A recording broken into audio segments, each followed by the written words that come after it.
This is the Hardwick Women's Correctional Facility near Milledgeville. The women here call it the Glass House. In this room, Rebecca Machetti Smith spends 23½ hours every day.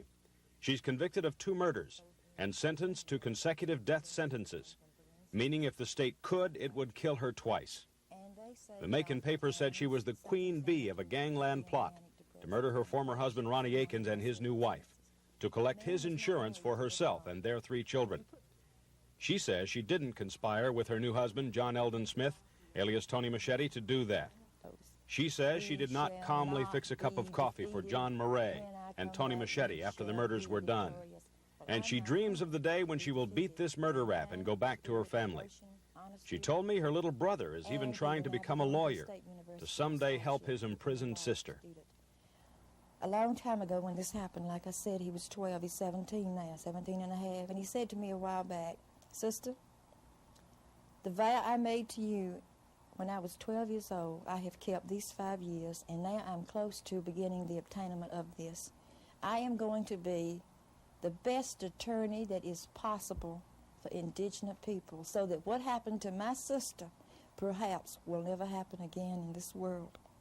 For more than 5 years, Rebecca's been getting her date with the electric chair put off. And now she has a brilliant attorney, Anne Oakley, who believes in her. Believes in her so much, she has donated 200 hours of legal time to try to get this death sentence overturned. Rebecca Machetti has turned to Christ during the more than 5 years she's been in jail. That sustains her in her fight to survive. I spent Christmas Eve night with a black matron here at the prison. And she came in, she's 54 or 55 years old. And all my life, from the time I was little and then when I married, the story of Christ's birth in Luke 2, 1 through 18 was read. And for the last, this was my 6th Christmas incarcerated.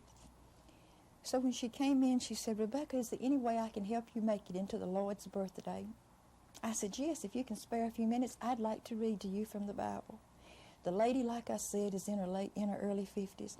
Never had heard the gospel of the story of the birth of Christ in her life, and a death row inmate whose society deems unworthy to live shared the story of Christ's birth with her. We sang a couple of Christmas carols, we prayed together, and we both wept. And there was a camaraderie there, there was a rapport there that was so beautiful that if you took me into the finest garden in this entire world, I could not find anything to come close to the beauty of what that lady and I shared.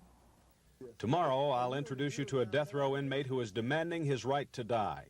He will fight for life no more.